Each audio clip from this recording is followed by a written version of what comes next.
mga customer na mahilig magbukas at magbasa ng magazine pero hindi naman nila bibilin. Mukhang maganda yan, sir, ah. Oo. Sobra. Crush ko talaga to si Angel Locsin. Angel Locsin? Uy, crush ko rin yun, ah. Ako rin po, sir.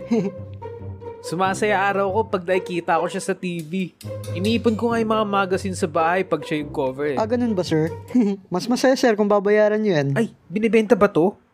Bukas na kasi to kanina pa eh. Aba, syempre, sir. 7-Eleven to. Anong tingin nyo dito, library? Jepoy, mag-alok ka muna ng mga Jolly Comics habang wala pa masyadong tao.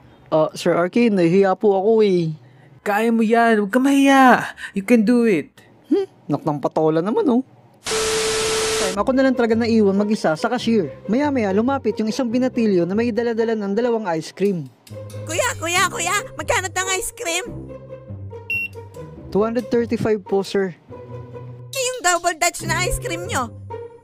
Magkano yun? So habang nag-check price ako, narinig ko na may sumisigaw dun sa bandang dulo. Kuya, ako pakinggan mo. Customer ako. Magkano to? Nakatch na yung attention ko dun sa lalaki na sumisigaw na parang pinapagalitan yung kasamaan ko. Kaya hindi ko na napapansin yung mga pagtatanong ng nasa harap ko. Kuya, ako pakinggan mo. Magkano to? That time, hindi ko pa naman na-realize na yun talaga ang plano nila. Ang lituhin kami. Magkano to? Sir, 50 pesos po. Magkano to? 35 po. Magkano to? 40. Kung ano-ano ng item ang pinapa-check price ng customer na yon. Kaya parang kinakabahan na ako. So ang ending, hindi na raw bibili ng customer na yon yung 2 ice cream. Nagulat na lang kami nung biglang tumakbo na papalabas yung binatilyo. At sumunod na rin tumakbo papalabas yung kasama niya. Mag-a-apply ka din, pre? Oo, pre. Ikaw? Oo, ako din. Tagal mag-start ng interview. Nabuburid na ako dito. Ay. Okay na. Oo nga eh. Ako kasi gusto ko na talaga magtrabaho para matulungan ko na yung mama ko. Ikaw? Ayaw ko lang naman kasi nang minamalit ako nung tatay nung nililigawan ko. Kaya kaya magtatrabaho na lang ako kahit, alam mo yun, kahit ayaw ko. Lumayas ka dito, hayop ka. Baka naman maganda nililigawan mo kaya stricto yung tatay. Syempre. Nako, sobrang ganda niya. Tsaka sexy pa. Ay, nako. She's so beautiful. Sa sobrang ganda niya, lagi akong tinitigan. Jepoy Montero. Dito ba yung sakayan papuntang Sorosoro? Huh?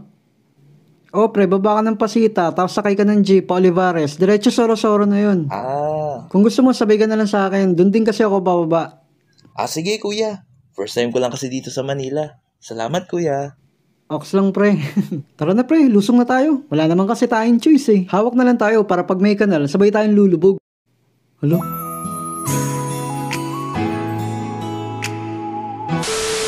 Next po. Hello? Parang ang sungit naman ni ma'am. Ma'am, 11 pesos lang po. Hello? Ang laki naman ng pera ni ma'am. Wala bang masala ka dyan? Ma'am, wala po ba kayong smaller bill? Wala. Ma'am, 11 pesos lang po yung tubig niyo eh. Wala po kaming kabarya-barya. Wala nga, yan lang. Di ba 7-Eleven kayo? Di mag-produce kayo. Ma'am, kahit tumambling ako dito or mag-split ako dito, wala talaga akong masusukli dyan. 11 pesos lang yung tubig nyo, tapos iaabot nyo 1,000. Ano to, lokohan? Kung gusto nyo palang palitan pera nyo, doon kayo sa money changer sa may kabilang kanto, wag dito. Alam nyo ma'am, i-cancel nyo lang tubig na to, tapos isoli nyo to doon para matuwa-tuwa naman ako sa inyo. Buti na lang, nakakita pa ako ng hotel, papasok sa isang skinita. Excuse me, may vacant pa po kayo? Sir, sorry po. May mga mag-check out maya-maya, pero baka mag-extend po sila eh. Naku, paano kaya to? Sige, maghihintay na lang ako dito. Okay po, sir. Pang-apat po kayo sa waiting. Here, sir. You can charge your phone here. Thank you, sir. Libre ba to? Wala akong pambayad, ah. At nagsimula na nga ang final interview. Good evening po, sir. Good evening. Mukhang masungit yung manager na yun. Hindi siya nangiti, kaya lalo akong kinakabahan. At dahil sa initial interview, pinakilala ko pa rin ang sarili ko. Maya-maya, meron siyang inabot sa akin na maliit na card. I will let you read this for 5 minutes. Nagtaka ko kung para saan yung card na yun. Pero naisip ko rin na baka magtatanong siya sa nakasulat doon. Para siyang coupon na trip to Phuket, Thailand. Binasa ko yung mechanics. Tinry ko siyang i-memorize sa pinakamabilis na makakaya ko. Are you ready? Lo? Opo, sir. Bala na si Batman. So, nasagot ko naman yung ibang mechanics ng promo nila. Until when this promo ends? Dito medyo napaisip ako. Di ko sure kung may 31 ba sa April o 30 lang. April 30 po. Are you sure? Opo, sir. Okay.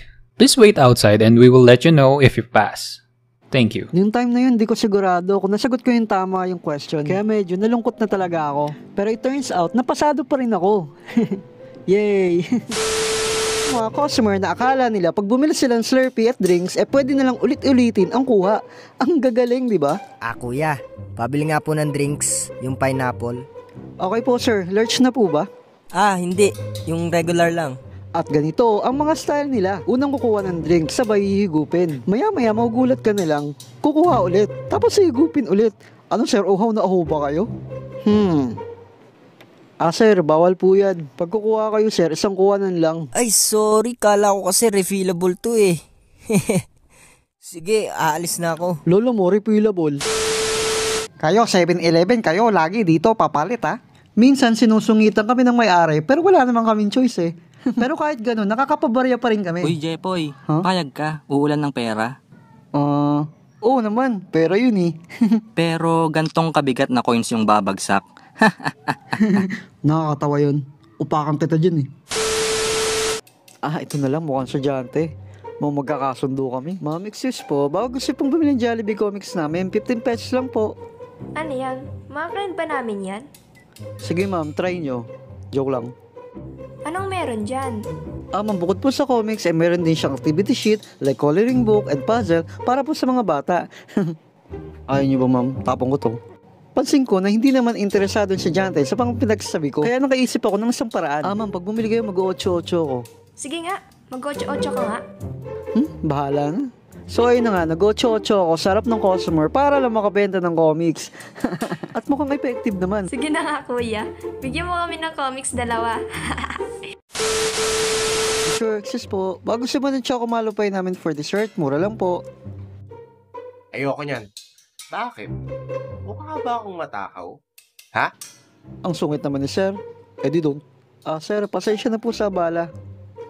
Teka, pabili pa nga ng extra rice. Dalawa ha? Biting kasi yung kanin nyo dito eh.